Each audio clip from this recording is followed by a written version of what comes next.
Iron and Infrastructure Podcast Introduction. The podcast that ties together fitness and construction, shifting the industry narrative and giving insight on how to become a business owner while living life under the bar, weightlifting, personal development, the infrastructure industry, and how to merge the two worlds to achieve prosperity. I'd rather be sidelined trying to achieve greatness than watch greatness achieved and it only set on the sideline. Now introducing your host, Jacob Emery. All stand and applaud, please. This episode is brought to you by R&R Pipeline, an infrastructure company. Our purpose? Enhancing America's infrastructure with a safety-driven, integrity-led culture that provides an environment for team members to grow and thrive. Welcome back to another edition of the Iron and Infrastructure Podcast. And then on today's show, someone that has truly inspired me that it's never too late to change your life. It's never too late to identify your purpose, to overcome lifelong obstacles, potentially generational obstacles that were kind of handed down.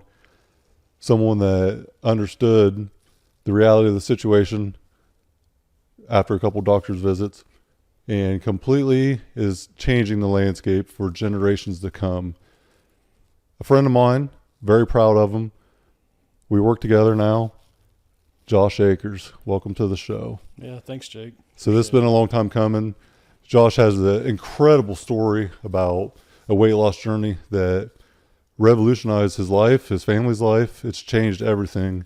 It's a humbling, inspiring story to hear, and I can't wait for everyone to get a glimpse of it. So Josh, let's start right with the good stuff. Let's go right into fitness, wellness, the iron and infrastructure part of it all. So the iron, let's start with it. So start a few years ago with your doctor's appointment and kind of what were you told during that appointment and what transpired afterwards? Yeah.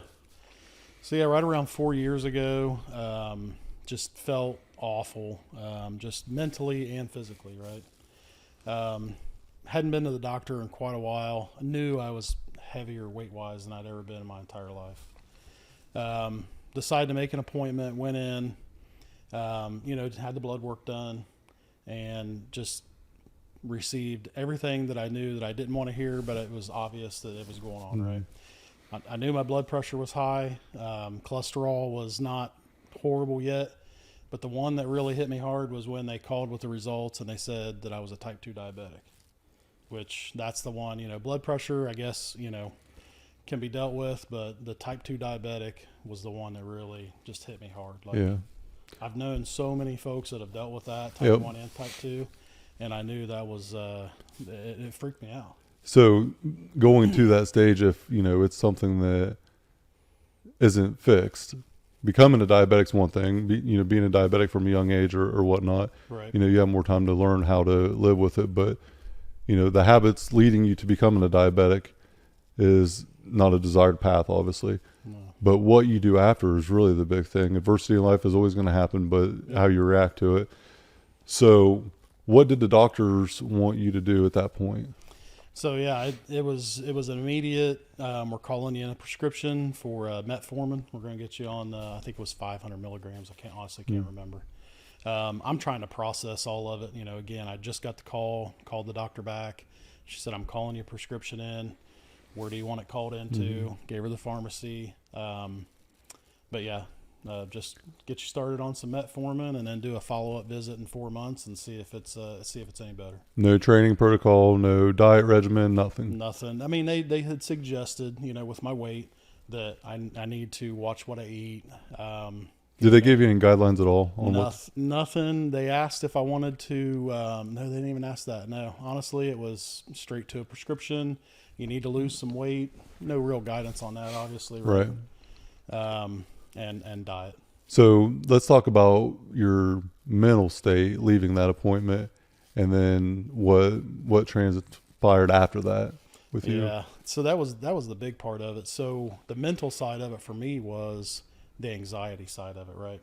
So I think along with anybody, at that time, especially being extremely unhealthy, I dealt with a lot of anxiety, a lot of panic. So yeah, getting the news that you're a type 2 diabetic, I don't even know what that means. Right. Right. I'm trying to figure out, what does that mean? Did I have to do the insulin shot? I Yeah. had no clue. Right. I didn't even know what that meant. But yeah, the panic set in. The mental side of it was just a ton of anxiety, a ton of panic, because I'm not real big on, I've never been real big on taking pills. Mm-hmm. I don't want to take a pill to fix something. I know. I went straight online, started researching the side effects of the metformin that she wanted to prescribe me, right? And I'm trying to figure out in my own head, through all this panic and anxiety, well, which is worse? My blood sugar being a little high, or all the side effects that come along with this prescription that she wanted me to take, right? Yeah.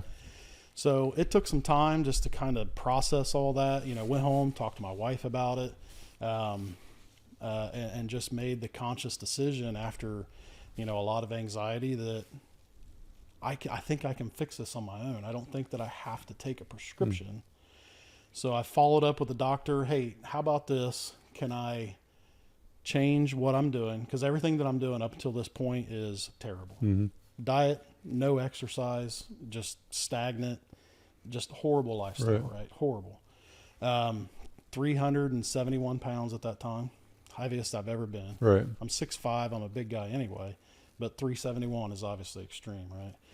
So I talked to the doctor, said, hey, how about this? Give me a month, right? Give me a month. Let me make some changes in my diet. Let me make some changes in what I'm doing, exercise, whatnot.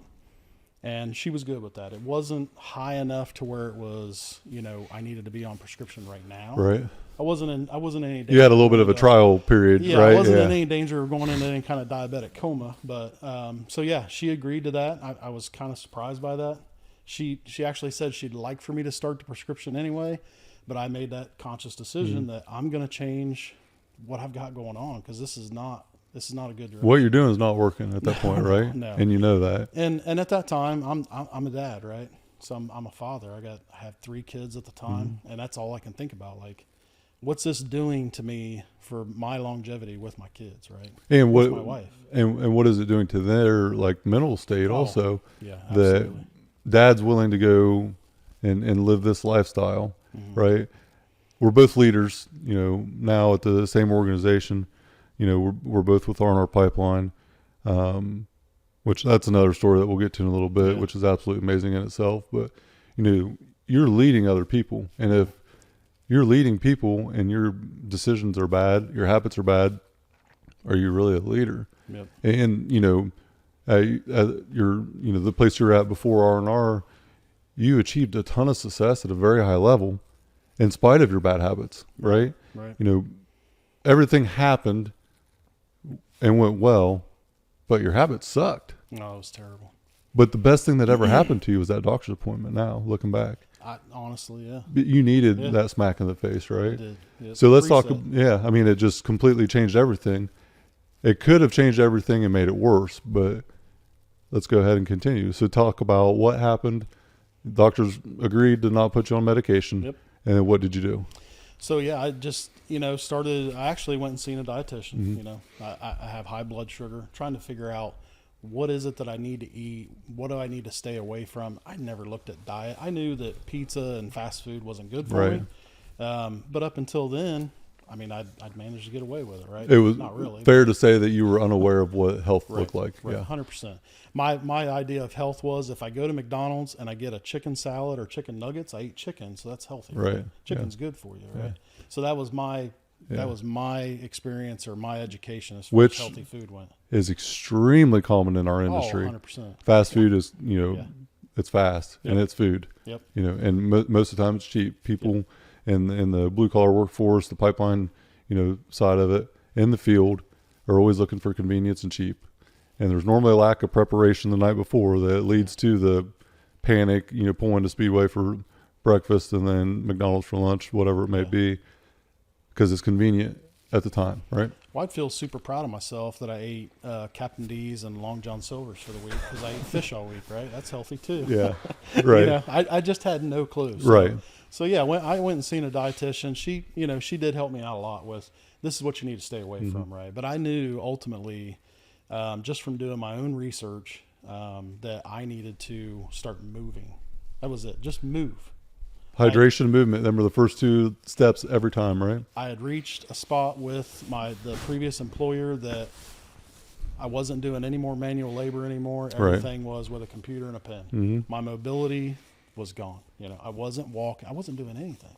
Right. Prior to that, I think I just kind of got away with it because I was in the ditch, right? Well, even when you're in the field, I was in the field. Overseeing crews, you were still out walking around a little bit. Out walking, 100%. And then as you transition into a higher level role where it's a lot more computer-based training and development and sitting down, we lose track very easy of posture, hydration. Just sitting there, you don't get really thirsty when you're sitting there. When you're out running around, you get thirsty more often, especially in the wintertime. Like you don't really get that thirsty in the winter. You got to force yourself, and it's got to be a cognitive thing. There's almost got to be a reminder for you to take drinks of water when it's not hot out. So you transition this new role, you get the bad breaking news, and then you start working out. So you start moving, right? And then what? Started moving, mostly just getting out and going for a walk. Mm-hmm. And that's legitimately, if anybody asks me now, that's where to start. Just if you're not mobile, just get out and walk. Yeah.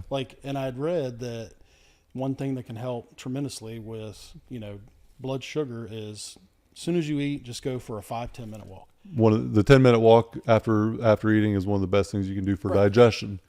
Oh, and okay. but also for blood sugar, for because the blood sugar, so it really helps with digestion, in general, because your body is active when it's moving and it's not digesting as you're sitting.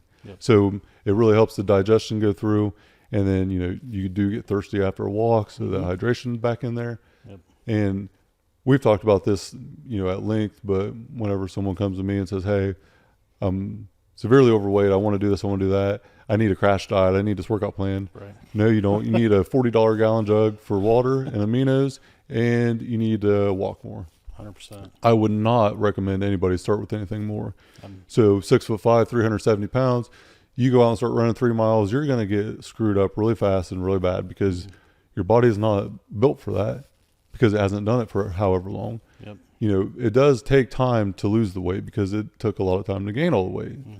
That reversing the bad habits is a process, and it's not something that I recommend trying to do all at once. That is the gateway to failure almost every time. The compound effect, which we also talk about it at length, just do one thing, one change, drink your water. That's one simple thing that will have the biggest impact. The next is the movement, mobility. Then let's go into the diet, and not even go into what the foods are, but packing your lunch, right? If you can develop a habit of packing your lunch and not having fast food, we'll get to the good food eventually, but let's just get a habit established and then go from there. So you start moving, and how long did you do that? What's the weight loss look like in that? So I saw it was pretty immediate, right? So didn't really change. I changed a little bit with the diet. It was more or less just being conscious of the processed foods, right? Still drinking beer more than what I should, but started moving, right? Started drinking more water, the hydration piece of it. Saw some immediate weight loss. I mean, it was immediate. Within 4 months, just to get in retrospect, I went from, you need to be on metformin, you're type 2 diabetic. Within 4 months going in, just from making just those couple minor changes, right? I started walking, I started moving, I started just being conscious of what I wasn't on a diet. I was just being conscious of what I ate. Just adjusting your lifestyle a little bit. Just a little bit. And went back in, had another blood work test done. A1C had dropped down to where I was 0.2 away from being where I needed to be. Just in 4 months, right? How inspiring was that for you to see, holy shit, I made this tiny little change. Yeah. I'm walking a little bit and drinking water. It's a recognition of two things. First, how bad your habits were before, right? Right. It's probably embarrassing looking back. But now it's something that you're going to inspire a lot of people, because you can recognize the embarrassment and what you did with it. Yeah. Back to the adversity part, you were faced with this, very difficult time as a father of 4 kids, as a leader of an organization, and as a man of faith too. You're tested in every arena of your life. And you could have been, a victim, or, dwelled on life, or, my genetics are the reason I'm this way, or you could have had every excuse in the world, right? Because we've all heard them. And they're like assholes. Everybody has one, right? But you didn't. Mm-hmm. You went to the dark side, you processed it, you ate it, and it fueled you. And now, a couple years later, you're a different person than you've ever been before. Oh, yeah, and it's completely inspiring. Yeah. So weight loss in total, your goal was? So when I said my goal originally was just to not have these health issues, right? So it was more or less, I've always made the excuse, right? Well, I'm big bone. Right. I'm 6'5", I'm just a big bone guy. I'm never going to be, I'm always going to be a 300-pound guy. Right. That's the cards I was dealt, right? Right. But, the goal was just to get to the point where I could go into the doctor and she's going to tell me, oh, you'll be all right now. You're still a little high, but you're okay. Mm-hmm. And that's basically the news that I got, right? So the unfortunate part was everything was there that I needed for that part of it, but the discipline wasn't there. I kept noticing the weight loss, and I think I was close to within the first year, I had dropped right around 60 pounds. And that was just literally from making small changes with what I was eating and walking. I lost 60 pounds. But the problem was I felt terrible. Mentally, I felt terrible. I still had all the anxiety, all the panic. I just didn't feel good. And as a result of that, not feeling well, and again, I told you I never really gave up the beer, never really gave up the bourbon, because I had managed to lose weight still doing that. Right. So instead of, again, I talked to my doctor about my anxiety. Here's some Zoloft. Here's whatever, just for anxiety, right? But again, I get more anxiety about thinking about taking medication. Yes. So it makes it worse. Right. So I used alcohol instead, right? So if I'm having a rough night, just mentally, I just don't feel well, glass of bourbon, small glass of bourbon, whatever. Bled into bigger glass of bourbon. 4 beers, went to 6 beers, whatever. Right. And it's not that you get drunk; it's a decompression. It was. I understand. It was just to the point where mentally I could feel better. Right. And it's a bad habit, but it's something that takes the edge off right away. Instantly. And you probably didn't notice it a lot like the next day. Like if you have a small glass of bourbon, it's going to take the edge off and you're not going to be dehydrated or whatnot because it's not much volume. Right. But it does have an effect like everything else does over time. If you consistently do it, it will have an effect. Right. Right. But yeah, so I'd got the good news that it was down, but it still wasn't where it needed to be. My A1C was 6.7. Industry standard, they want you under 6.5. So, like I said, I'd done what I kind of needed to do to feel a little bit better about where I was health-wise, but I still just didn't feel that good. So again, like I said, with the anxiety, with just normal anxiety and trying to kind of wind down at the end of the day, get some sleep, got a busy day, kids that got games, everything is going on. Smaller glass led to a bigger glass before I know it, I'm walking, but I'm not walking like I was, right? I'm eating decent, but I'm doing more of the, Raising Cane's and the processed foods. Because I feel like I'm rewarding myself for all the hard work that I'm doing, which was just the worst train of thought you could possibly have. So I get to a point where I'm actually down 70 pounds now, but I actually feel worse than I did when I was at 371 mentally. Can't figure it out. Sitting around one night, my face is just blood red. And I'll never forget this night because it was even more impactful than the first visit to the doctor. But I'm sitting there, I feel like my face is on fire, but my body is not. I'm not that hot. Right. Go back, check my blood pressure. My blood pressure's through the roof, So I start panicking. What's going on? Why am I feeling like this? So I immediately go, grab me a glass of bourbon, whiskey, drink that, calms me down. You're good. Wake up next morning. I said, there's something going on. I know there's something going on. So when I went in the first time to the doctor at 371, my A1C was right around 7.2, which is high. Went back in 60-ish, 70 pounds lighter. My A1C had shot up to 11. For anybody that doesn't know about A1C, if you know about glucose, your glucose level should be somewhere between 100, 200 normal. I'm walking around at an A1C at 11. I'm walking around with an average glucose level of 300. That's my average baseline during the day. That's horrible. I mean, it's just, it's detrimental to your heart, right? So I get that call. The second call that I'll never forget from my doctor. Hey, your blood work come back. Blood pressure had gone up again. Same thing. She never knew that I never took, she thought that I was actually taking the metformin. She said, we need to up your dose of metformin. Well, about that. I never started taking it. Right. Immediately, same thing. We need to start you on metformin, and we're going to put you on something else. Because now it's at 11. It's super high. Same thing. Really don't want to. I've done it once. What have I done in the last 4 or 5 months that's made that go up that high? And I went straight. I actually went out to my barn. All the whiskey bottles that I'd drank and bought, I like collecting stuff like that. And I guess I'm a hillbilly, but I like saving them. I like the way they look. So I put them out in my barn. I knew when it started. So I start counting, and I realize that I didn't even know that I was doing it. And it had gotten to this extreme that I had actually, in 4 months, went through 26 bottles of whiskey. And it wasn't just regular whiskey, it was flavored whiskey. So flavored whiskey's got tons of sugar. It's the watermelon Old Smoky. Yep. It's the salted caramel, whatever.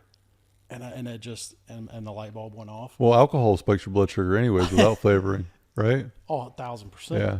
Yeah. So yeah, that was kind of, and that was literally, Jake, that's been right around probably about 1.5 years ago, I would say. Wow. So that's what really kicked it into, I'm killing myself. Right. Is really essentially what I'm doing. Yep. So, yeah. So then you talk about what you did after that, because you lose all this weight, you have this great success, and then, you probably had a poor relationship to food, would be fair to say, at 370, right? Oh. There's a reason why you weigh that much and your shape was that bad. So you took away that relationship to food forcefully with willpower, so you didn't have to take the medication. But then you picked up on the alcohol to fulfill that void, right? Evidently. Assumingly. So then what did you do? So yeah, it was sort of the same scenario, right? I do not want to take medication. I do not want to die at 50 years old because I'm destroying my heart with this high blood sugar, right? So that's when, and I was trying to figure it out, and I can't remember who or where I even came about it, but I knew I needed to start not just walking, because I knew walking hadn't done it. Walking, I lost weight, but not realizing until later, I lost a ton of muscle along with that, and I still didn't feel good. Right. And your health results were not good, right? No, you lost 70 pounds, but you're still, yeah, abnormal blood I'm work. 60 to 70 pounds lighter, and my A1C is now 11 and not 7. Right. How in the heck did I do that? So yeah, just kind of doing my own research, I guess, a little bit. So I started lifting a little bit, and I lifted back in high school. When I got out of high school, my early 20s, lifted a lot, lifted a ton. Really enjoyed it. Had no clue what I was doing. I was an early 20-year-old, and I'd just go in and see how much I could bench and max out every day. And, I understand. Not for a purpose, right? Yeah, I understand.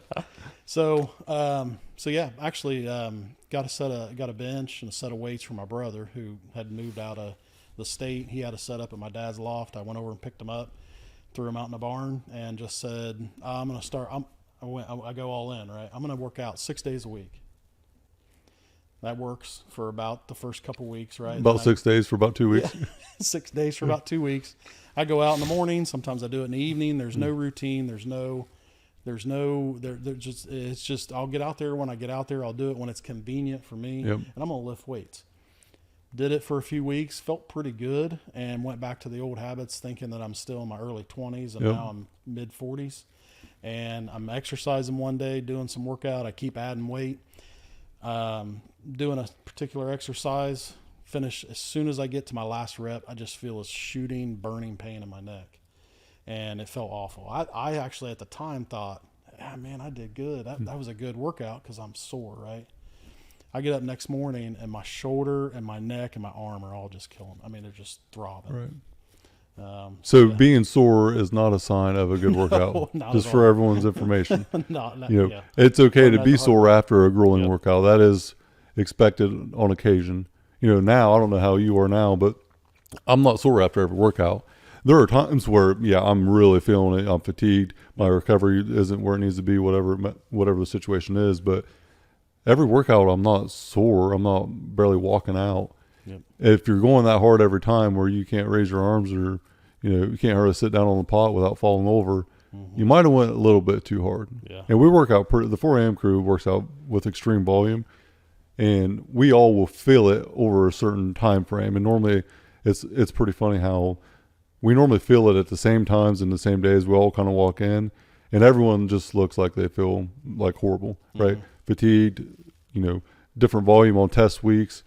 Corey, might have drank too many cocktails when he programmed, the last round, and then we're doing, instead of the normal 30 sets, we're doing 55 sets, and we all don't realize it till we're done. There are times, but in general, being sore is not a good sign of a good workout. No. And I understand the Again, mindset because you feel it. So you're like, oh man, that must have been really good for me because I'm feeling it, right? I literally, when I finished up, I was proud of myself because I said I'm pushing myself harder and harder and harder every day, and that was a good one because I can feel the burn in my neck. That wasn't the case. Yeah. So It wasn't a burn that did you any well. No. So actually, so after 100, I couldn't tell you how many trips to a chiropractor. Finally went in, got an MRI done because I had actually, at the time, I don't think that I realized it. I injured it so bad, I was actually painting a wall. Just by the time I got done, just went to bed with a ton of pain, and then 4 days of the worst pain I've ever experienced, with starting in my neck, a constant 24-hour-a-day Charlie horse in my shoulder, and then shooting pain down my arm that I just had never experienced in my life. And that lasted 4 or 5 days. But I ended up going in, chiropractor, he said, I'm not going to adjust you anymore until you go in and get an MRI. Right. Which was, you're fortunate that he quit. Yeah. Oh, because he could have made it way worse. Absolutely. Yeah. So I went and get an MRI. It's a severe herniated disc in my neck. Yeah. More than likely, the day that I was painting, I ruptured it. Just the worst pain I've ever experienced in my life. So, again, here I am. I have a little bit of momentum going, and then something knocks me down. So, again, how do you deal with that? How do you react to it? Cope with that, Right. right? So it was tough, just a tough time, but yeah, just got back to walking. I guess that was about all I could do. Right, that was the only thing that actually helped my neck and made it feel a little bit better. Yeah. And then the doctor had told me how important hydration was when it comes to trying to recover Everything. Yeah. recover Inflammation, recover from it. eliminating inflammation is such a huge thing. And if you're dehydrated, you're not going to eliminate it. I mean, and that's why, like we said earlier, just always starting with the water and the movement. Water, 100%. Blood flow, and, getting blood flowing through your body, just moving a little bit, but making sure that you're properly hydrated is such a crucial thing. And so I have seen it because I've done it myself where, I wasn't properly hydrated in the middle of summer, going out, I'm in the ditch working, lower back starts cramping up. All these things start happening, you get injured, but all of it stems a lot of time from hydration. Lower back's cramping up because all the muscles around your lower back, your glutes, your hamstrings are contracting because they're dehydrated, right? So they're tightening up, and one thing leads to another, and then you got a back injury or, a knee injury or whatever it may be. And it's so simple. Hydration, a $40 jug, the jug right there on the floor. I've had that thing for 5-6 years. It's been ran over by a dozer. I talk about it ad nausea, but a couple scoops of aminos in there every day, and I drink it every day. It's a non-negotiable. It's such a habit for me now, like it is you. You feel lost if you didn't have it. It'd be like not having your phone or your wallet in your pocket, right? My wife calls it my kettle. She calls it the kettlebell. I Yeah. don't carry one quite as big as yours, but yeah, it's everywhere I go. I mean, I go to my kids' sporting events. We go to basketball games. Yeah. We go to church. We go anywhere we go. I carry that. It goes everywhere I go. It's just it's a discipline. It's a daily discipline. You're going to drink that if you have it with you. If you don't have that with you, you don't know what you're going to drink or when you're going to be able to drink something. So just have it with you, be prepared, and then you don't have to worry about it, right? Well, and the other side of that too, with the hydration piece of it, was something I didn't realize. Again, trying to figure out how am I drinking a gallon and a half of water every day and still getting cramps in my calf. Can't figure it out. I'm in my mid 40s. I'm drinking water like crazy. I'm also hitting the bathroom every 15 minutes when I am, right? And the other piece of that, the hydration piece of it, right, is couldn't figure it out. How am I drinking all this water? I'm still getting all these muscle cramps. Was adding in, like you said, the aminos, Yep. some salt. Salt. Yep. A lot of time just getting salt in your water, and it'll, pink Himalayan salt, half a tablespoon, whatever, in a gallon jug will be plenty. But salt pushes it into the places it needs to go. Yep. I remember I was actually cutting for a show, and I got injured before the show, so I wasn't able to do it. But I was probably 19, drinking 3 gallons of water a day, and I had the worst cramps in my entire life, to the point I thought I was having like convulsions in my lower body. Like my toes were cramping, my hamstrings, my quads. Everything was cramping up so bad I could not figure it out. All I was doing was flushing out the little bit of minerals I had left in my body. Mm-hmm. I was basically just drying myself out and didn't even realize it. I thought I was hydrating myself. Yep. And that's painful in itself, to realize I'm doing what I'm supposed to do, but it's making it worse. So what's going on? Yeah. But like anything else in life, adversity, a problem or a setback, what do you do after it happens? You learn from it. You educate yourself. You don't lose the battle. You learn from it, and then you continue forward. Mm-hmm. Everyone has their own journey, right? Everyone has a journey in their life that they're on. Identifying the destination and then the steps to get to that destination are huge. And you kind of said earlier, I'm maxing out on bench every day. You were on this journey because you had a goal in mind, but you didn't know what the destination looked like because you were not prepared for it. Right. Just because of the lack of awareness or experience in that realm. So all this injury happens because you push too hard in the wrong ways. And then the neck injury happens. And then what? So yeah, I stuck with the walking again. With just walking, it kept the weight where it needed to be. But I just didn't feel, I didn't feel like I wanted to feel. I knew just mentally, the mental side of it, again, I'm hovering right around probably still right around 60, 70 pounds. I'm down. So yeah, I had to go through some intense, my chiropractor calls it, I can't even remember what he called it, but found a chiropractor again that could help me with the injury instead of, because the first chiropractor that I was seeing immediately went to, once he looked at my MRI, pain management, see if that'll help. If not, surgery. Well, I look at pain management and I look at surgery the same way I looked at the medication. Yeah. Is there an alternate bunch of shit? route? It's a bunch of Is shit. there an alternate route? So just through some references, found another chiropractor, something completely non-conventional from what I was used to. Yeah. Told him I'd really, once I started seeing him, he finally got the pain to go away. But I asked him, I said, I really want to get back to lifting weights. Yep. I want to get back to lifting weights. Can I? He said, you can. I don't want you lifting anything over your head, and everything that you do, I want you to do lightweight. Well, again, I'm 6'5".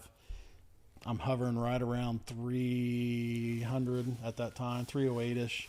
I can't go into the gym and lift light weights. Right. I'm going to feel like an idiot, Right.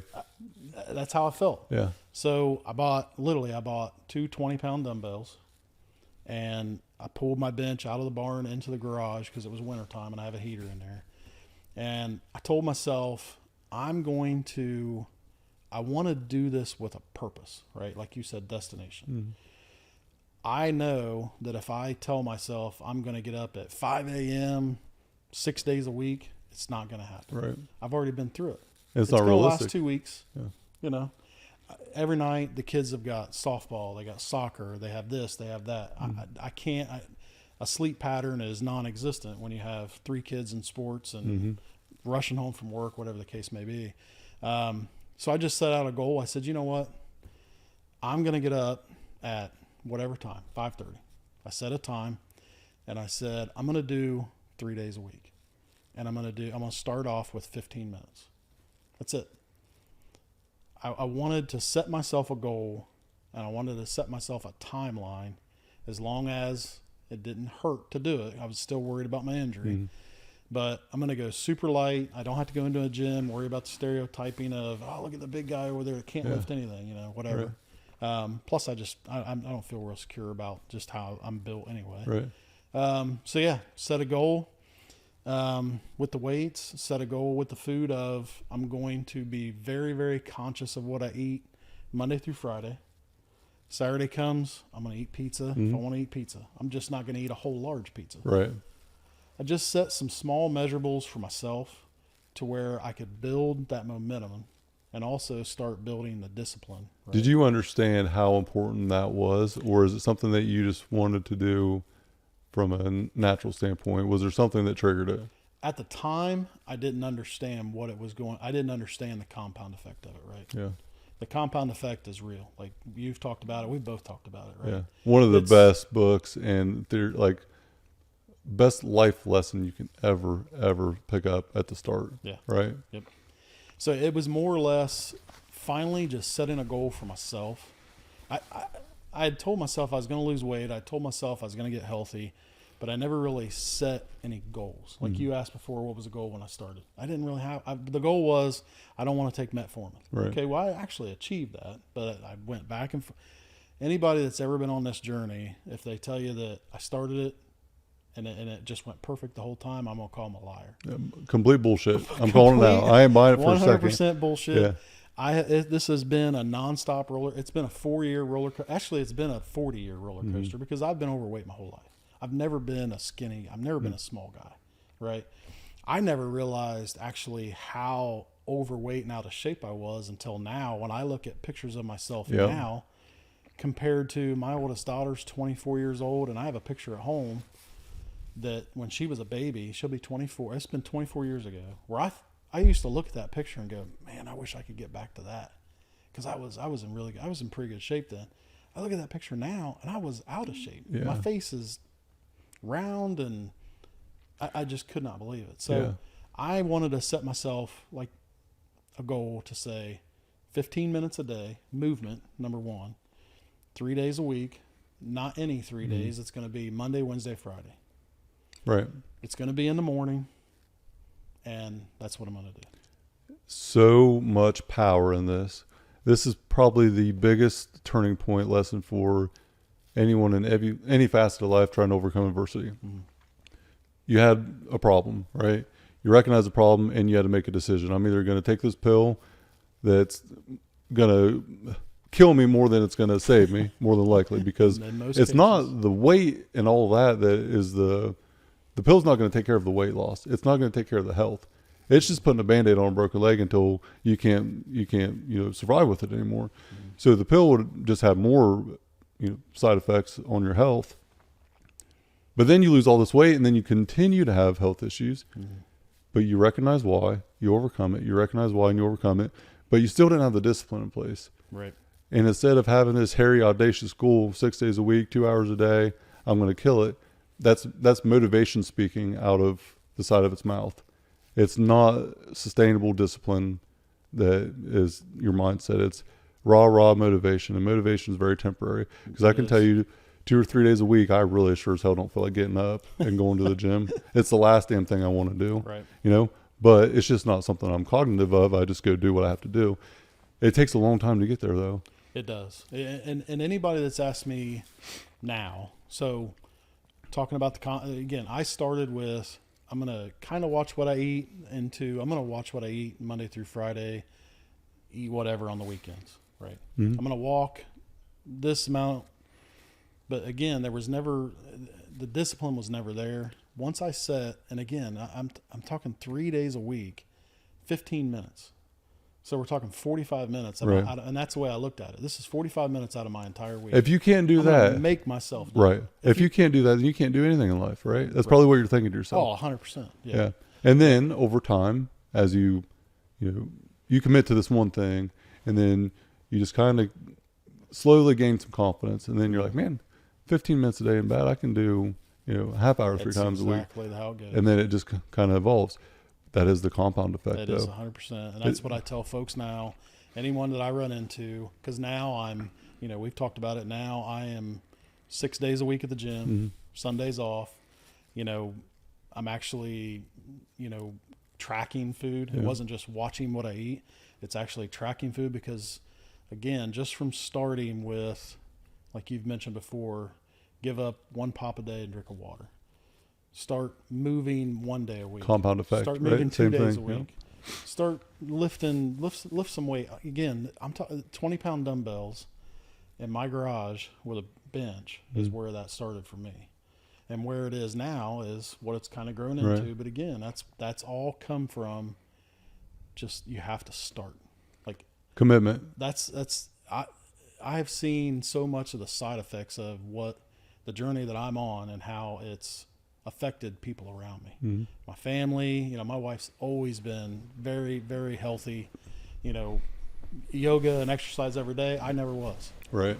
But again, don't go into it thinking that you're going to go into it like 3 o'clock in the morning, 4 o'clock in the morning, 6 days a week. For me, it's 5 a.m. It's 5 days a week strength training, 1 day a week just cardio. Sundays are just like a recovery day. And now when we have conversations, you come in the office on a Monday morning, we sit down, we talk about life, training, whatever it may be casually. Yeah. It's, oh man, I pushed too hard last week. I probably need an extra little bit of time off. But you developed all these habits, established your baseline, established the non-negotiables, and now you understand what it feels like not to do these things. So you don't want to feel that way again. No. So let's bring it to more in the last 6 months. So you go through this journey, you start lifting weights. Last 6 months, talk about life in general and what all has transpired for you and what your current state is mentally and physically. So as a result of just feeling better, right? Just, again, the compound effect of starting with 3 days a week, 15 minutes a day, and it evolving into what it is now. I guess I didn't know, or I didn't have anybody in my life at the time that explained to me or even told me what the mental benefits were going to be of this journey, right? The journey started as, I just want to be healthier. I want to be less heavy. I didn't even look at it from a muscle side. I just said, I just don't want to weigh that. I want to weigh 270 pounds. That was the goal set out. 270 pounds is what I want to weigh. Why? I have no idea. I guess that's because I was 100 pounds. Right. But I never heard of or knew the effects it was going to have on me and my mental state. Right. Yep. So I had worked a career with a company for the last, let's call it 17 years. Great job. No complaints at all about the job. That job changed my life from a personal level with my wife, stay-at-home mom, having a job that I could provide for my entire family. And that's where me at R&R Pipeline, you at your former employers, where we met 10 plus years ago, right? 10 and, it has been. And I remember a few years ago when I don't know the exact time frame, but you had lost that 60 or 70 pounds initially, and I seen you. Yeah. I came down, and I think you actually called me and said, "Hey, I heard you're going to be in town. Why don't you stop in and see me?" We did. And I walked in, and I had to look at you 2 or 3 times to know who it was for sure. And my mind instantly went to, he's either kicking ass or he has cancer or some type of sickness, because he has lost so much weight. I don't recognize this person. And then that was right when you're going through the injury and you had lost all this weight. Yep. I walked out of there with a smile on my face, and I was inspired. Yeah. Because appreciate it. What you had accomplished, I would have not pictured you accomplishing that. I didn't know why at the time, but from what I had known from before, I seen it and I was like, wow, I would have lost money on that bet if I would have had to. Yeah. Because of tendencies, habits, and stuff we talked about before. And it wasn't that you were lazy, you just had really bad habits. Right? And then they just compounded over time. I had all the same habits that everybody that we've ever worked with had. I stopped every morning at the gas station. Yes. I picked up a Mountain Dew, fudge rounds, and that was my breakfast. And when I talk about this, to anyone in nutrition habits. Space, or anyone that understands nutrition and wellness and weight training, strength training, any type of wellness, application, think about how the hell can you even do that? But you don't know. You're not aware of what you're doing to yourself. You're not aware of how it feels, how bad it feels. And the compound effect of the good decisions is the same with the bad ones. You didn't become 370 pounds overnight, but you became 370 pounds because of a compound effect of bad choices. But then you get this second lease on life. Well, when you're in that state of mind, and I can guarantee that anyone that's been through that is, well, you only live once. I don't, I would look at guys that are built like you, right? I'd be like, well, he's not enjoying life. I'm going to go out and eat some pizza. The dude's not enjoying any pizza. Yeah. He's not drinking any beer. He's super disciplined. He's got to eat this. I don't want to live like that. I deserve to go out and eat some pizza on the weekend or B-dubs or whatever the case may be. I didn't realize at that time that I can still do that. Right. And in moderation, obviously. Well, I've already seen where the other side of that goes, but yeah, I mean, people will make the excuse. I don't want to live I only live once. I'm going to live happy. But you don't realize what happiness is until you get away from all that.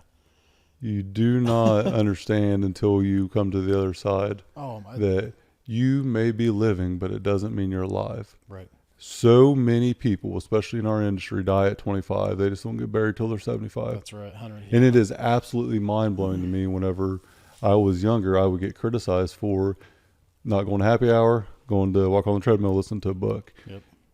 I just felt better. I had no real reason why outside of happy hour, shit. Treadmill, good. I sleep better. I look better. I feel better. I'm not real sure why yet, but I'm going to keep doing the thing that feels a little bit better. Yeah. And I drink my fair share of beer and have my fair share of pizza, but I just felt better when I wasn't doing it that often. Right. And it's just these little things that you realize, like, I wake up, my skin doesn't feel disgusting, or I'm not, covered in acne, or, I don't have real bad BO, or my gut health feels all right. My system's working the way it should. Like, just little things like that you don't even think about. And then you do, because you understand what it's like to feel good. So when you feel good and then you go to the bad, like, oh shit, I don't want to do that again. Mm-hmm. That's not fun. Yeah. Right? Yeah. Let's take a quick commercial break, and I want to touch back on this point. This commercial break is brought to you by the Pipeline to Prosperity newsletter. What are you putting in your pipeline to be successful? In Iron and Infrastructure LLC production.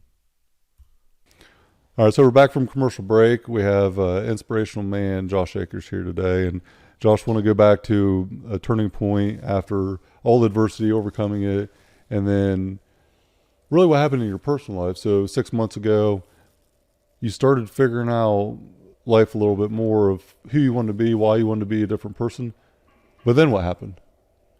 You're, working, and then you're just, something's missing, right? We talked about this ad nauseam, but you really couldn't pinpoint it. You're looking in different areas, and then sometimes everything happens for a reason.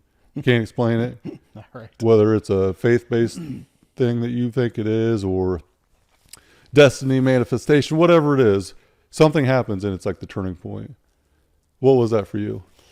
Well, when I was younger, and I'll just kind of go back just a little bit. I was super driven. I wanted to start my own business. I wanted to be my own boss, right? I didn't want to work for a company, but I wasn't brought up that way. I was brought up, blue collar, right? Get a great paying job, which I did. Dad, super proud, man, son, you hit the jackpot with that one, right? And I did. I mean, honestly, financially, for what it did for my family, I did. Yeah. It was great. And I'd gotten away from that early 20s side of that and just settled into, the 9 to 5. Safety, security, 9 to 5, which was good, again. But and again, I'm going to keep saying it, as a result of the compound effect of everything that I've done up until this point, I started feeling like, well, now that I'm on this journey, I feel like there's something else for me on the financial side of it, the business side of it, right? Had no clue why. I'm struggling with it in my own head. I'm talking to my wife a little bit about it. Like, I'm getting to the point where I got a great job, but I'm dreading getting up in the mornings going to. I can't figure out why. She can't figure out why. She's like, "What'd you do today?" I tell her what I did. She's like, "Well, how could you not be excited about that?" Right. I'm just not excited about it anymore. I used to be. Yeah. At this point, personal development was it something that was It was. Yeah. I'd started and again, I kind of led just from trying to figure out how to just live a better life. It led into the personal development side of it. Right. And it led into listening to, I've listened to a lot of podcasts, right? And I just kept listening to more and more and more of them that said, if you're not happy with where you are, for whatever reason, Doesn't matter what reason that is. If you're not 100% happy, you're not where you should be. But again, you go back to the security. Much easier said than done, too, by the way. Oh my, yeah. Yeah. But, and I got to this, and again, mentally, I feel amazing, but I feel like something's missing. Mm-hmm. I feel like I'd listened to enough podcasts and been on the personal development side of where it was basically you're here for a reason. You're put on this earth for a reason. We woke up this morning for a reason and for a purpose. Every day is a blessing. God's what do you not do with done it? with you. You woke up again this morning. So what are you going to do with today? Yep. And, my kids are a little bit older now, and I started feeling like, the security side of it. But anyway, long story short, just didn't feel like I was where I should be. And we ran into each other again. We had some mutual business there, and ran into each other on a job. It was great to see you. My first, you said your first thought was when you see me, you're like, man, I hope he's not sick. Yeah. I see Jake, and I'm like, that's like something to strive for me. You inspire me just with your build and everything that you've done with your life. From, I worked with you when you were still a foreman. Yep. I was a coordinator. You knew me at a very young age. I remember I just drove through town the other day. This is no joke. Drove through town the other day and drove up Ohio Street. I don't know if you'll remember it or not. In Athens, Ohio? Nope. Circleville. Okay. Drove up Ohio Street, and there's a little market on the corner. The day that I met you, and I don't know why this flashed into my head, you were putting the service into the trailer across the street. I know exactly what you're talking about. Right down from the yard, the city building. Yeah. So we had run into each other, and we start talking. You had mentioned, man, you're looking good. Look a lot better. That's always encouraging to hear for me, for anybody on this journey, right? We just got to talking a little bit, I guess. Well, we had a friendship of some, we were Absolutely. business professionals in our, had a partnership on a business side, but, we had friendships within our own individual organizations at that time. But then the organizations combined, we had a lot of mutual friends because we had worked together for 10 plus years. So we knew each other really well, and then I had been either a foreman or, some on a crew or an operations manager on jobs that you had ran for years. So we had a lot of run-ins with each other, and we always kind of clicked and talked, and, it wasn't like we didn't appreciate each other or, didn't know each other. We knew each other fairly well. We knew each other, yeah. But I didn't know the person that you had became until that day I started to see it. Because I distinctly remember a few things that caught me off guard, dramatically caught me off guard because you were different and I knew it. Well, and we've talked about that day a few times. And same thing, when I saw you in the office, probably 6-8 months before that, again, going through this journey and just feeling like, there's just something else. I can't put my finger on it. There's something else. Knowing what I dream of, I have visions and I have dreams of a lot of things that I'd love to do with my life, and always looked at those as fantasies, never as dreams and visions. Yeah. But I remember seeing you down on that job that day, and you were with a group of people, and we've talked about this. I know you've told me your side of it. I don't know if I've ever told you my side of it, but there was literally something that day, and I'm not going to call it something. I knew before you left that job that day that I wanted to talk to you. I didn't know about what. I knew I wanted to tell you, hey, I started lifting again, feeling better. I knew I wanted to talk to you about that side of it, but I knew that there was no way that I was letting, and you probably noticed that I was just kind of like walking around. I did. I was like walking around a truck, and like, I'm waiting on him to get done with the folks that he's with. Because I said, I don't know what. I said, I want to talk to him before he leaves. Because again, your story, your motivation, your inspiration to me, I gotta talk to Jake before he leaves. Which at that point, I don't think you knew very much about what I had actually done or had been working on. Not until the end of it, right? No, not at all. I mean, I knew that, obviously I knew that you had bought R&R Pipeline, but no, not in depth. Not that I do now. Right. Yeah. So, no, So that was honestly, that was a big turning point for me. So I felt it that day, like so, like vividly and strong. Because I remember we were talking, guys were doing work, we're standing there and we're catching up, and I just felt like something is different today. And I was there on complete separate business from what was actually physically going on at that time. Yep. You know, had met some other people in a different portion of that, you know, organization. And first time ever meeting them. It was a pretty big meeting. But I didn't take much away from that individual thing outside of establishing a good introduction in that. I remember Josh Akers, though, like, stalking me a little bit. And I'm like, what the hell is this dude doing? Like, what's stalking him? is he going to knock me out? Does he want to talk some shit? Is he trying to put the gloves on? Or something is different today. Yeah. And I knew something changed in you because the physical attributes, but I didn't see the mental side until we talked. Yep. And had I not felt that conviction that day, I wouldn't have told you all that I did about this. Right. The podcast wasn't released yet. Oh, no. And I don't even know if me and Treadway had actually collaborated enough to put an episode together. Right. I think it was in what was this, August maybe? Because I don't think we actually started recording until like September. August, yeah. And we early released in October. So it was just this fantasy per se idea at the time, but there wasn't much traction with it. There wasn't much direction. But I felt convinced, like I felt the need to tell you that day. Because I could see the burn in your eye. And then after that, holy shit, it was over after that. I mean, the fire that you had in you after that. I mean, we talked, I think, every day after that. We did. Up until, you know, you came and sat down with us. Yep. And let's talk about the next couple of weeks after that. So I leave the job site, you leave the job site. What's going through your mind? What's going through my mind is there's a reason that this meeting happened today, right? And again, we've talked about it. There was a reason. I had no reason to be in that town that day. Right. Honestly, no. Yeah. It was a random day. Yep. Said, where do I want to land today? What's going on out in the field? Where have I not been in a while? I don't know.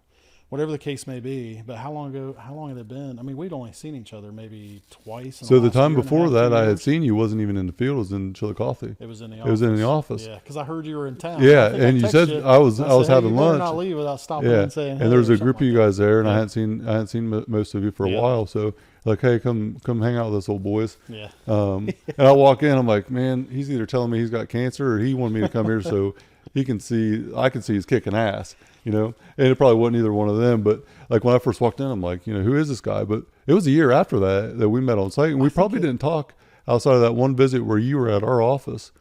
That one time in between was probably the only time that we had talked. You're right. Yeah, I think you're right. And then we see each other on site, and then everything changes from that point forward.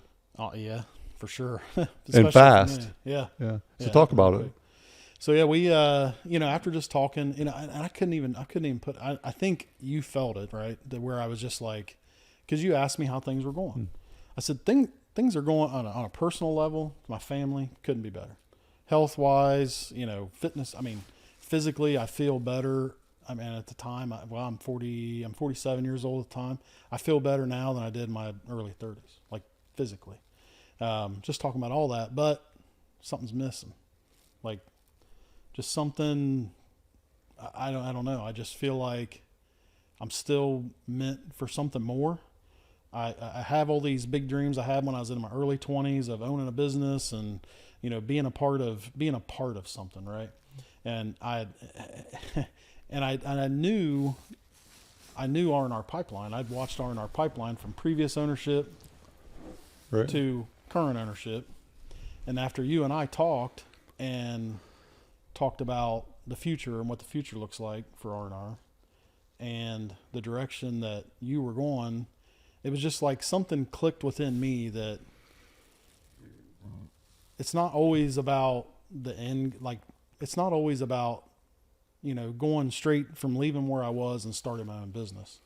It's about building and surrounding yourself with like-minded people who have those goals, fitness, business, whatever the case may be. And I saw in you that something I'm super passionate about, that you care about people, right? And you invest in people. And that's what I took away from that. And I went home and because we left that conversation with, I think you told me, whenever you want to sit down and talk, let's sit down and talk. And I left that as, okay, let's kind of see how this, first of all, first thing in my mind is, let's see how this goes with my wife. Cause my wife is, she's the one I got to sell on it. Right. Because she loves the security. Well, it was a conversation. There wasn't nothing on the table. Wasn't nothing off the table at all. Let's talk. It was like, let's talk. And you had actually you had sent me a couple podcasts. You know what? I don't know that this was a concept yet, but you had done it with your grandpa. I had the interview with Grandpa. The interview with your grandpa, and then another podcast that you had been on. Yes. Yep. Yeah.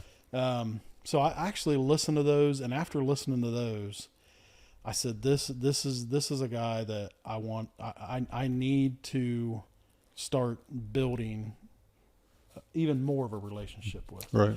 Even if I go in and talk, you know, so eventually I end up giving you a call or text you, say, hey, let's talk. We set up a time. I came into the office. Cody was there, your partner. And you hadn't come in yet. Cody and I were just kind of catching up a little bit. I hadn't seen him in a while. And you had finally come in. We talked a little bit. And then Cody started off with, so Jake said you wanted to talk. What'd you have on your mind? And I don't know if you remember it or not. I said, I've thought about this meeting for the last 3 or 4 days, however long it had been, about should I take in like a resume or like, how should I start? How should I? And I think my literal words were, I have nothing, how did I word it? Nothing on the agenda or something of that sort. Yeah, like there wasn't anything you wanted to talk about. You just wanted to talk. Almost. I said, after seeing Jake out there, listening to the podcast, and I said, after listening to the podcast he had been on, the one he did with his grandpa, through this journey that I've been on, it truly inspired me. Like I told you that it inspired me to just really look into why I'm having these feelings of, I'm not sure that I'm where I'm supposed to be. Right. You know what I mean? You don't have to try. That's the thing I try to tell people now, and I'm horrible about it. I want to figure it all out right now. It's not about trying to figure it all out right now. It's about, just like with the water and just like with movement, it's just take one step at a time. That first step was talking to you. Second step, come into the office. You know, a lot of time I tell people, don't try to get the whole plan laid out. Have a end goal in mind, or at least a direction, then the first couple steps, and don't worry about the rest of it. Yeah. Plan fast, act faster, because like the roller coaster of events that happens in every journey in life, the unforeseen is unforeseen for a reason. You can't predict it. You're not understanding what's going to happen, but you know what the next step looks like. So take that next step. Yeah. Don't get pressure or anxiety put on yourself for steps that are 3 or 4 steps ahead that are completely out of control at that time. Take on the next step and go. Right. Yep. And there's a lot of power in that, as simple as it sounds. Yeah. A lot of it. Yep. So we're sitting here having this conversation. You don't know what the hell you're doing there. I don't know what the hell you're doing there, but we just start talking. Well, I specifically remember telling you though, and I truly believe this, and I know that's how I felt was, I specifically told both of you, I said, if nothing else comes out of this meeting other than we strengthen or grow or start just a new friendship. I said, because I'm at a point in time in my life where I know that I want to make some changes in my life. And I know a lot of it has to do with career paths. Wasn't sure what yet at the time. I know one thing that I want to do is I want to connect myself with these 2 guys. Like these guys are inspirational to me. They, you know, if anything, I remember telling both of you, if I achieve anything from this meeting, I hope that we come out of this as better friends. Right. And that's honestly where. Right. That's, yeah. I mean, that was, so I knew after you left that meeting, I didn't know a time frame or for sure but I knew exactly where I thought you fit within the organization. And I would be a liar if I said I didn't think you'd come over, because I was convinced without a shadow of a doubt. I just internally knew that you were meant to be there. And I really felt that. I honestly thought about it on the way back. I called Cody and I told him what had kind of happened. And I'm like, dude, Josh Akers is a different human. I don't know who this guy is, but he has changed everything in his life, and everything else has changed except for what he does every day. But who he is now is completely different, and he's not fulfilling his purpose in life, and he knows it. Yep. He has a bigger purpose now. He don't know what it is That's or why it's happening this way, but he's taking care of him as a person. He's prioritizing himself, and everything else around him is starting to look a lot smaller than it used to because he's much bigger from a visual standpoint. You can see the world different. And then when you said, hey, I want to come in and just have a conversation, I had to leave that day. I had another meeting. I was only there for an hour and a half or so. Yeah. I had something very strict. Yep. I had to leave. I left. An hour or two later, I come back, and you were still there. Still there. And I was like, yeah, he's coming for sure. Just a matter of time. I remember telling the wife, I said, well, Jake's got to leave at 1:30. I think we set up a 12 o'clock meeting. You said you had to leave by 1:45. Yeah. I said, so I'll be home 3 o'clock. Yeah. And at 4:30. I got back at 4 or 4:30, and you're still there. But what still that in told there me with Cody. was he's asking questions. Yep. He's engaged. There's something there. Something there. I'm just in there, like I said, talking to Cody, man. And it's just, the more we talk, it's just, I feel like I'm literally just sitting there like I'm where I'm supposed to be. Falling into place. Just right. not trying to figure it all out. Just at that time, at that moment, I'm where I'm supposed to be today. Right. Today was where I was supposed to be. Yeah. And again, coming from my upbringing, nothing wrong with it, not at all. But I'm literally sitting in this office thinking about leaving a 17-and-a-half-year career where I'm 7 years away from retirement. I could literally work another 7 years, be 55 years old, and retire with full benefits. But would you feel alive going through that same thing? I knew. Right? Back to that conversation. Yeah. Yep. Waking up with purpose every day is so powerful. Yep. I call it a bureaucratic hamster wheel. And why I reference that is because it's so common in our industry. Mm-hmm. Guys are like the old Josh Akers, where health is not even, there's no awareness of health or what it should look like. So who you are as an individual with bad health habits creates a lack of desire, creates a lack of ability, which creates health problems, which creates adversity that's very, very hard to overcome. Most people don't. So what does that do? What bad health habits? What happens? Okay. Your mood sucks. Your energy sucks. You're grouchy. You're tired. We have an industry of a bunch of grumpy old bastards. I don't know how else to say it. It's just what it is. But it's because of the habits that never change and they evolve in the worst way. Mm-hmm. You know, instead of that small one shot of bourbon, it's a whole glass of bourbon, right? So it's the compound effect in the negative light that leads to misery with people. And it's just these little habits that Josh Akers picks up that revolutionizes generations of people to come. Mm-hmm. Not just you. You personally have had a massive impact on yourself, and you are different now. But the side effect of that, everyone else around you watching. Mm-hmm. People will listen to someone that talks, but when they see it, they hear it. Mm-hmm.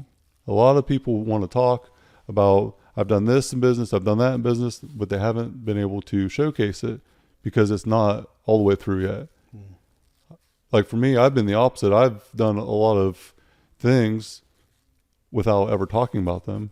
Now they're all going to start coming out because I want to help other people just like you, right? Mm. We talked that day. I see something in you that I had not ever seen in you before, but there is an undeniable force whenever you have that internal feeling that you're not going to be stopped and no one's going to stop you. I remember after that day, Josh Akers is different. And a couple of weeks go back and forth. We had some conversations, working out some detail. Yep. And it got down to the point of decision making. I knew without a shadow of a doubt what I thought the decision was going to be, but I wanted to make sure that you understood this was not just a professional thing. Right. And I think I remember the last thing I said to you before we got off the phone that night, Josh, no matter what happens, personally and professionally, I will respect your opinion. If that means that I'll respect your decision. If you don't come to our pipeline, I have a ton of respect for that, and that's fine. I still want to continue a personal relationship, and I want to be here for you if I can help you in any way. Yep. Because so many people don't have that drive, and a lot of people have the drive, but never come aware of how to continue to evolve. Mm-hmm. That's where the sticking point can be, or where people give up, is they're on this highway and then they find that first failure exit, and instead of figuring out how to get back on track, they just fail and let it be what it is, blame the world. Yep. And I was so proud and inspired by what you had done. I did not want that to happen to you. And if I thought there's any way I could help, I wanted to make sure you knew it. But then you call me back, and what happens?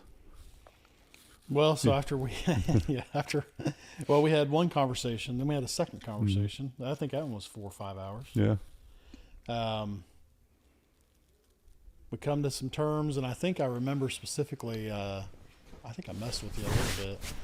I know the second time we met, I said, do you guys have anything else for me? And you said, no, I don't have anything else for you. Are you done asking questions? Yeah. Or something like that. It was all in good, whatever. So Yeah. I said, so anyway, I told my wife that I was going in to have a conversation with the first one. She said, oh, okay. Just a conversation. Yeah, absolutely. Yeah. We're just going to talk, I'm not going to commit to anything today. I just want to see if there's anywhere for me within their organization where I can come and add value to their organization and fulfill your purpose and fulfill my purpose, right? Surround myself with, like-minded people and to help me along my journey, right? So yeah, once we worked out some details and I finally come back to her and I said, well, here's where we're at. And she's, and my wife, I love her to death. We've been together this year, be 25 years this November, right? So I remember asking her, what do you think? Cause I've been married to this woman for a long, what do you think? And she looked at me and said, I know wherever you go, whatever you do, that you'll succeed at it. That's just the type of person you are. And if this is where you're being led to go, I support you 100% no matter what. And that was all I needed, right? Yeah. I knew I had already made the decision on my own. Yeah, I knew what I wanted to do, but I wanted to make sure that I had her support. It's a group effort. It takes both of you to 100%. agree. Yeah. And when she gave me that green light, she said, she said, whatever you decide, stay, go, whatever you decide, I support you 100% because I know that you'll succeed at it, right? So I specifically remember calling you and you didn't answer.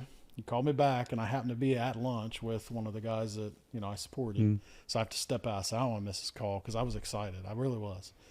And I remember saying, I got you on the phone. And I said, well, hey, I just got one more question for you. And I knew, I pictured your face when I said that you're rolling your eyes and I can only think of the choice words. I was probably scratching my forehead like, what the hell is it now? Because we left that last meeting with, do you have any more? I said, the September 11th work for a start date. Yeah. Right. And I was like, man, you got me there. Yeah. Yep. But so, yeah, it was such a, first of all, how you approached that call was awesome because it's like, I'm going to join forces with you, but I'm going to kick you in the back of the kneecap real quick as I come up to stand next to you, which I absolutely appreciate. I love shit like that. But the confidence that you have instilled in me, and this is something I don't know if we've ever talked about, the side effect of what you did is going to have a massive impact on it already has. it already has. And you haven't even fully been in your role yet and done what you originally came to do. Right. Right? You're in the development stage, you're getting the things put together, and then it'll get rolled out at the beginning of next year. You haven't even got to put your footprint within our organization to the point where you can make a massive impact. The groundwork has been done. Yep. But you're getting ready to change a lot for us in such a great positive light that I think I did tell you this. You joining our team is going to be a dramatic shift in our organization for years to come because of what the perception looks like and the confidence it's going to instill in everyone else around you and the amount of value that you bring for what that role is going to be. And then the potential in the future. Yep. Absolutely amazing what you have been able to accomplish. You think about this, Josh. In a year and a half or 2 years, you have lost 100 pounds. You've refound yourself. You became alive. You were walking around person with no passion, no purpose, felt like crap, looked like crap, didn't like his life. You lose 100 pounds. You have all these dramatic mental and physical changes. Find your purpose. You find something you're passionate about. But I think the biggest thing that is inspiring about it is the ripple effect of what it's had on your family. If I am proud about anything that you've accomplished, The 100-pound weight loss, great. Working out now, great. We're brothers in iron as well as teammates on our pipelines team. Awesome. What you have been able to do with others around you is something that gets me so excited. It's hard to even fathom the excitement because your daughter came to you. Let's talk about this. Your daughter comes to you with something she's passionate about. The old Josh Akers would have said, I don't know, that doesn't sound very safe and secure, because she had a good job too, right? Yep. And what did you tell her? So this was right before I had decided to leave where I was and come to work with R&R. She started her own business, just a branding business, basically, social media, about 1.5 years, 2 years ago. And she comes to me and she's talking about how she doesn't have time to do this. You know, she doesn't have time to do this. And I look at her and I said, well, what do you mean you don't have time? Well, with, working full time and then trying to do this in the evenings. I said, well, why are you working full time? I was like, what are you passionate about? Are you passionate about accounts receivables and payables at the job that you're working at? Or are you passionate about your brand, her brand? Yeah. And I already knew what the answer was, but I wanted to ask her, what are you truly passionate about? And I knew what it was. And she told me, and we had a long discussion about her. Honestly, what do you have to lose? What do you what's the floor? What's the ceiling, right? What do you possibly have to lose by going all in on what your passion is? But at the same time, I'm telling her that, and I'm in the back of my mind, and this is right around the time that you and I are talking. Like, I'm giving this advice. Am I willing to do the same thing? Right. Right. I mean, I'm thinking. It all happened within a few months, right? It did literally happen within a couple months, and I'm like, it was powerful for me just to give her that advice, because she doesn't probably recognize how much it impacted my life by giving that advice, and at the same time going, well, you got to practice what I just preached. I got to practice it. You know? I already knew that I wanted to make some changes in my life with, when it come to my career or whatever. But no, so I honestly, she left the house, just super excited. She was really thinking about it. She calls me. She actually called me later on that day. Said, hey, can I come back over and talk? Absolutely. Anytime, She comes back over. She's a ball of tears. She knows what she wants to do. She just, she's 19 years old. She wants to hear it from her support, me and her mom.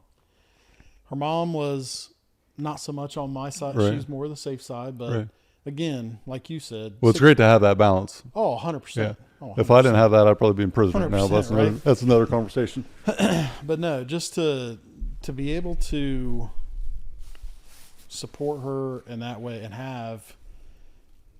I'm so glad that I was where I was, because like you said, if this would have been 3 years ago, 4 years ago, I'd have probably told her, you got a pretty good job where you're at. The old you would not have seen this as, no.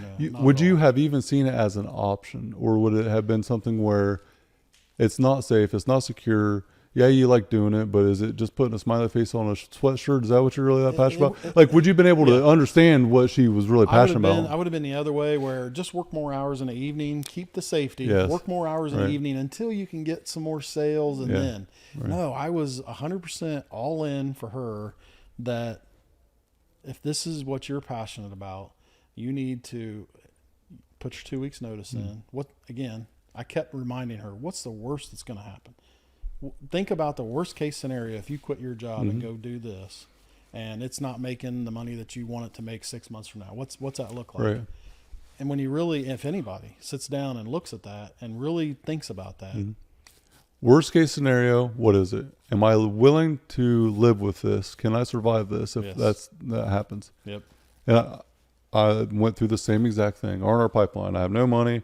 I have nothing. I'm pretty much leveraging my left toe and everything.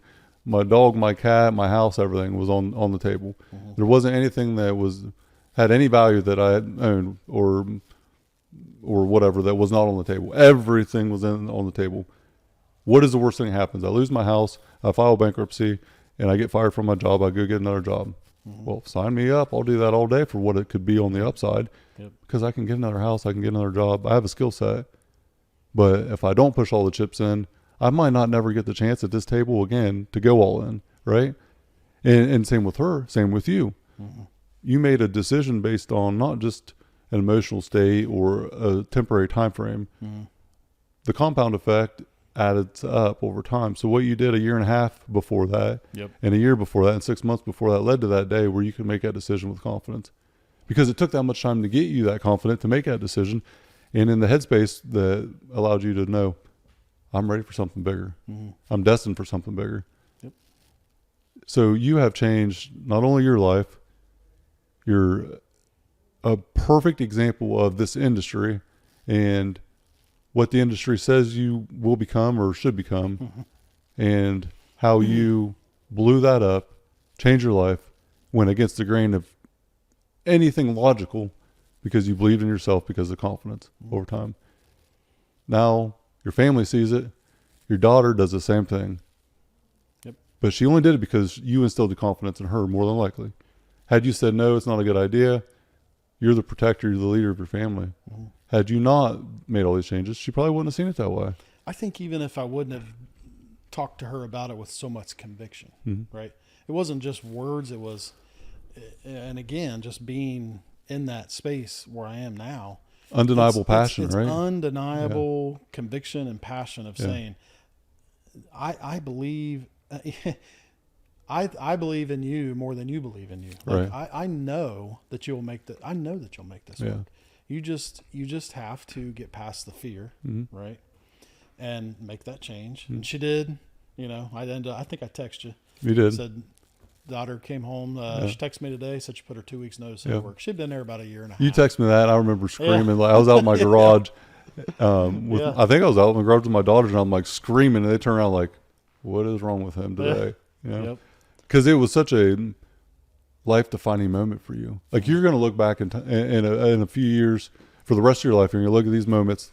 This changed the landscape of not just me, not just her, your other 3 kids, It's been generations to come. Your grandkids one day are going to be like, it's been all of them. I mean, I have, again, I've got 3 daughters. Both the other daughters, all 3 of them have come to me. Not as much the oldest, but the middle that quit her job.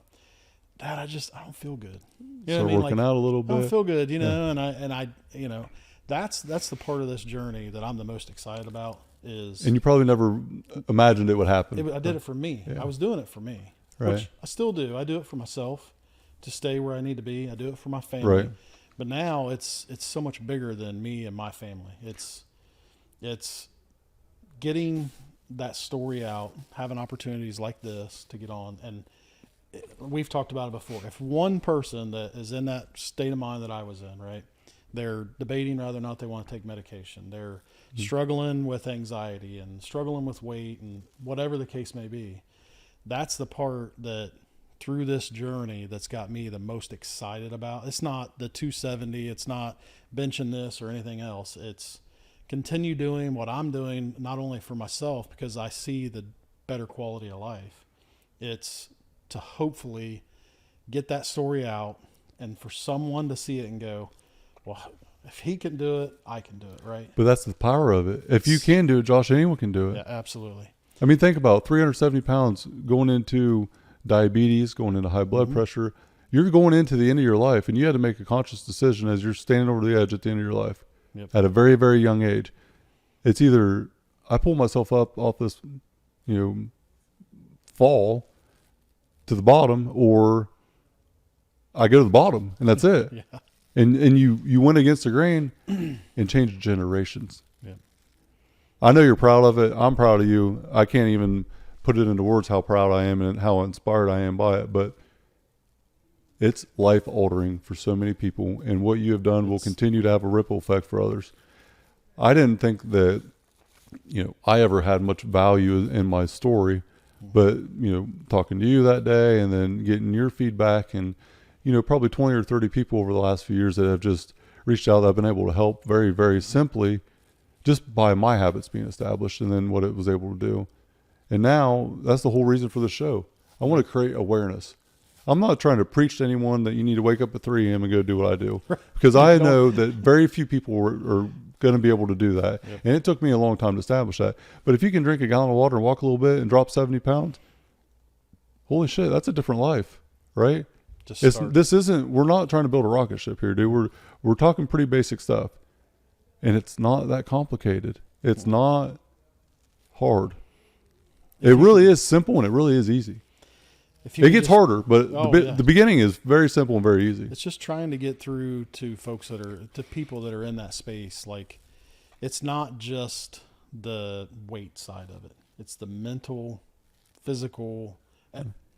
Like I said, I wish I'd have had someone that could have tried to explain that to me. And that's where I'm at now, is just trying to help people understand that just starting with, like you said, a gallon of water. Just start with replacing this pop or this Red Bull or Monster or whatever with this. You know, if you still don't feel good, do you like to walk? Do you like to jog? Do you like to, heck, I don't know. Do you like to push mow grass? I don't care what it is. Just start moving. 21 days, 1 gallon of water, non-negotiable, not taking anything away from you. Yep. After 21 days, that alone will absolutely Yep. change you. And I want to revert back to something that you said earlier, because you mentioned like, oh, I can eat all this pizza. You know, he probably eats nothing but kale and like broccoli and Yep. like, I eat whatever I want to eat. Yep. But I want to feel good, so I eat what makes me feel good. Yes. Right? I am more alive today than I have ever been in my entire life. Mm-hmm. You know, I changed my discipline a few months ago and completely changed everything for me. The person that's drastically overweight thinks that eating whatever they want is making them happy and doesn't realize that that is the gateway to hell. Mm-hmm. The depression a lot of times comes from poor stomach, you know, bad gut digestion. A lot of that will cause so many other things to go out of whack that eventually causes depression, right? Mm-hmm. And being overweight lowers your testosterone, higher cortisol, no energy, all the different things that you've already went through and seen. And then you turn around and it's not like, oh, I can't have this pizza or I can't have this pop. It's like, no, I don't want to, because it makes me feel like shit. Yep. And I'll stand up on top of Mount Everest with my gallon jug that's been ran over by a dozer 10 times. And I'll drink my aminos. And if anyone has a problem with it, that's fine. That's their problem, not mine, because I don't care, because I feel good. Yep. Once you start to feel good, it's something that you just don't ever turn back around. Yep. And the few people that do, you know, get to a point where they feel really, really good and then collapse back, man, it just makes me wonder, like, why couldn't you just sustain basic habits? But most people that fail because they go all in and they don't have the foundation. Yep. They try to go too hard. Yeah. Anyone that's asked me now, that's the advice. You know, my daughter, like, again, she came to me and she said, you know, I have no energy during the day. I'm just having a hard time with energy during the day. Mm-hmm. You know, mood, not so bad, but energy, more or less energy. And, you know, she came to me for advice, right? Which I can't, I mean, you know what that means, right? I said, if I tried to tell you to go to the gym 6 days a week, completely switch your diet, whatever, all you're going to do, Fall flat on your all I'm face. doing is just setting you up for failure. Right. I said, how much water do you drink? I don't drink very much water. Okay, start drinking 2 bottles of water a day. If you're only drinking 1 a day, drink 2. Yep. Try to drink 3. It's almost laughable how easy that is, but It's so simple. making sure that you accomplish that too it's a laughable, oh, drink 2 bottles of water, that's your big secret? Yeah, it is. Yeah. Drink it and then tell me what happens. And it's just a little bit like, whoa, I actually do feel better. Well, it's finding out too that, you know, just like in her case, she was starting off every morning with the ice, Oh yeah. coffees Yeah. with everything, all the sugar in Yeah. it, right? It's Spike okay your to have that. insulin, It's yeah. okay to have that. Have it later on in the day. Yeah. Here's what I want you to do. In the morning, drink a bottle of water. Mm. Instead of having that, Yeah. you We'll like- get to that later. You like Yeah, eggs, yeah. fry a couple eggs. Right. Have that later, Yeah. and then tell me how much better Yeah. you feel. She wanted to go a little bit further, so I said, you know, I use my example. 3 days a week. I don't care what days. You tell yourself what days are going to be. You know your schedule better than anybody. Pick 3 days a week, 15 minutes. That's it. I don't care if you do yoga. I don't care Yep. if you do stretching. She's a gymnast for years. Mm. I don't care what you do. Just set a time. Mm-hmm. It's not about the amount of what you're going to do at that point. It's about setting a goal for yourself and starting to establish the discipline side of what it takes to make this not something that you're going to try or see how it goes, to make it a lifestyle. Right? Once you set out that, hey, this isn't a diet, this isn't a punishment. I'm not doing this because I hate who I am. I'm doing it because I want to be around longer. Yep. have more quality for others. And I'm doing this because I love myself. Yep. You probably started on the journey because you hated who you were or who you had became, right? I started, Overweight, unhealthy started now. out of fear. You hated, a yeah. little bit. I'm fearful of what could be, and I hate who I am now. Yep. But as you change that, now you don't do it because you hate yourself. Now you do it because you can impact other people's lives and because you love yourself. I don't do this for anybody else. Right. I do it for me. Yep. The side effect is it helps other people, right? Yep. That's a win-win. But I do this because I have to be the best version of myself for everyone else. If you're not the best version of you for your family, they get a diminished return on who you are, right? They don't get the value that they deserve. The other part about success is not the accolade. It's not the accomplishment to me. To me, success is not what you achieve, but who you become when you achieve that. I thought R&R Pipeline was Mount Everest. Mm-hmm. And I got up 2 days after, felt empty as ever. 12 years, one goal. This achievement was supposed to be the reward. Mm-hmm. But who I had become to get there was the actual reward. And seeing that kind of turn for me made my purpose in life and my passion for what I do so much more. Because I need to accomplish this as an individual to accomplish this as a team. Mm-hmm. And if I don't accomplish this individually, the team probably won't accomplish this together. And there's a lot of power in that. The self-awareness, accountability, knowing that I need to become a person of this, quality, this determination, this leadership, whatever it may be, for this organization to go this far. My success is not what I accomplish. I look at success for me, honestly, is how can I help other people? What do other people around me accomplish? Mm-hmm. If other people around me are not getting better, then I have failed. Yep. And that's how I look at it, because I'm not going to scream and shout what I've done. I'm just going to continue to do what I do. But if I know that I help other people out, then that's success to me. That's been the part of this journey again, to where it's been life changing, Yeah. right? Everything about it's been life-changing, man. Josh, I can't thank you enough for coming in. I am so inspired by what you have been able to accomplish. The cards, the odds were stacked against you in every way, and you lit the cards on fire and said, watch out, I'm coming. And now you've changed not only your life, your family's life, Mm-hmm. your purpose in life. Everything's different, dude. Everything's different. I'm honored to have you be on the team. I'm honored for you to be on the show. I can't thank you enough. I'm excited to continue to watch the journey and continue to watch you inspire other people. It's been fun. Yeah, I appreciate it, man. I'm still, like I said, I'm still in the journey. Still got a long ways to go. I feel like, We all do. I think we all do. It's a never-ending Like I said, destination. There's always a next destination, right? Yeah. Continuous improvement, something that never stops. Yeah. I So, appreciate it, man. I do want to shout out Hannah Jane Apparel, HANNAHJANE Apparel. Yep. And then you can find her on Instagram, Hannah Jane Apparel on Instagram and TikTok. Yeah. Check her stuff out. She's got a great brand, up and coming. She's also going to make an impact and leave a legacy as well. And a lot of that started with this man right here, Josh Akers. She's inspiring people every day. I love it. We'll have to get her on the show too next time. Absolutely. All right. Yeah. Appreciate you coming Thanks, through, Jake. Josh. Yeah, Thanks. man. Thanks. Iron and Infrastructure Podcast. We're out. This episode is brought to you by Max Effort Muscle. For all your supplement needs, go to maxeffortmuscle.com.